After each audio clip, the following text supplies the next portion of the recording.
Hola, todo es diseño. La señalética es una disciplina centrada en la creación de sistemas de comunicación que guían a los usuarios en su tránsito por determinados espacios físicos. En este video te presentamos una charla con Diego Chico León, quien a través de su investigación nos adentra en la historia de la señalética del metro de la Ciudad de México. Quédate y toma nota. Para mí es importante, creo que como todo, de repente hacer mención del impacto en México 68, pero no el impacto por las personas clave. Como que todos los testigos de la época y todo hablan de que todas estas innovaciones gráficas que entran en México entran en equipo. Es tanto el esfuerzo colectivo de querer hacer la Olimpiada en ese sentido. Entonces, como no pueden ser atribuidos nada más, me gustaría rescatar los elementos que sí van a estar presentes. Se van a integrar al metro y luego no vuelven a aparecer en ningún otro metro del mundo. Que es número uno, el envolvente de los iconos para mantener una uniformidad. Si bien con el metro de Milán habíamos visto que no está esta idea de que el logo tenga que estar presente todo el tiempo en todas las estaciones. Sin embargo, es aquí en las Olimpiadas de México donde empieza esta idea de branding, donde las ejecuciones sobre el logotipo deben de ser algo para poder mantener consistencia, ¿no? Y queda claro que tiene mucho que ver, en ese sentido, que es el elemento que rescata mucho las Olimpiadas. Los trazos de uno y otro no tienen elementos en común, ¿no? A veces tenemos más justo contraforma de fondo blanco, a veces tenemos pura línea, a veces tenemos iconos que están muy detallados, como en el caso del que se ve que es como una red.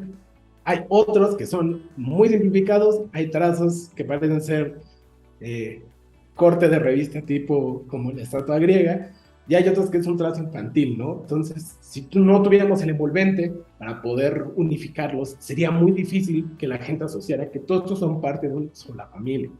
Eso es algo que en México no se había visto hasta que no aparece la identidad en las Olimpiadas. La segunda es el cut-out o el corte de silueta como un método de representación válido, ¿no? Para no tener que escribir el programa en 3 idiomas diferentes, como lo pedía el Comité Olímpico, era más fácil tratar de sintetizar la imagen y tener iconos lo más abstractos, pero al mismo tiempo lo más sencillos posibles para poder representar en forma. Igual, ese cut-out, como vimos las más siluetas de personas, van a ser los mismos modelos base después para representación de iconografías base, como las más funcionales, que son las áreas de no fumar, salidas, entradas y detalles de ese tipo, ¿no? Algo que es bien interesante a nivel cultural, yo creo que es importante, lo vamos a llamar un monito del metro. Este monito del metro que siempre está con su portafolio y te dice por dónde subes, por dónde bajas, por dónde accedes y por dónde no, si tiras basura o si fumas. En realidad es una representación que en México no habíamos visto antes. Es decir, teniendo la oportunidad de representar una mascota, de representar a un mexicano promedio, para mí es súper importante porque es una muestra de cómo nos empezamos a ver a nosotros mismos, cómo representamos esta idea de mexicano sin cliché, pero aparte como mexicano trabajador de oficina, ¿no? Ya no es el obrero, ya no es el agricultor que viene a la ciudad, al mercado a intercambiar, no, es una persona contemporánea, es alguien de los 60, principios de los 70, ¿no? Algo que sí apareció acá y que va a ser un elemento base, y habla del identificador cultural, es la representación del agua. México, y específicamente la Ciudad de México, desde su mito de origen en el lago de Texcoco, siempre va a tener una conexión muy específica con el agua. No importa en qué punto de la ciudad estés, con excepción de los grandes suburbios altos como Santa Fe, realmente todo nombre o toda alusión que tú hagas siempre va a representar un antiguo río que estuvo ahí, va a representar alguna actividad económica vinculada al agua, pero con muchos pictogramas, no solo en la red, sino en general en diferentes puntos de la ciudad. Empieza a aparecer tanto la referencia de agua que su manera de representarlo automáticamente le da uniformidad al sistema gráfico. Volvemos a este tipo de elementos que suenan minis, que parecen no ser muy importantes, pero que culturalmente hacen que un sistema gráfico pueda sostenerse por sí mismo después de tantas décadas y después de tantos cambios entre los diseñadores que hacen la representación. Pues los elementos del logotipo incorporados al alfabeto tipográfico, ¿no? O sea, no hay referente de ese antes, ese sí es específico trabajo de Terrazas y Wyman en ese sentido.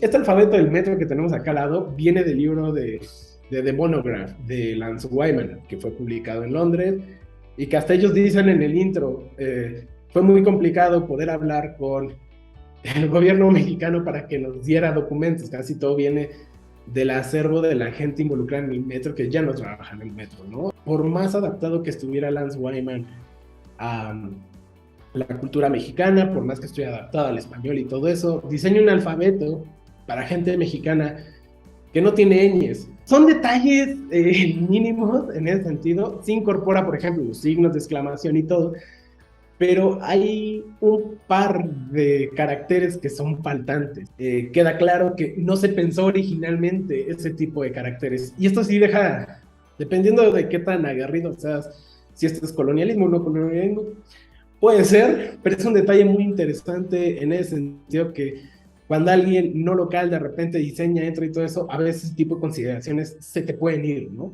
Por último, el mobiliario urbano, ¿no? Las estelas originales publicitarias para poder hablar de los elementos del metro, de las Olimpiadas y todo, en su jerarquía y marcando muy específico cuál es el ángulo de lectura y todas cosas así, son una base directa a lo que después se van a volver los tótems de señalización, ¿no? Acá arriba lo podemos ver.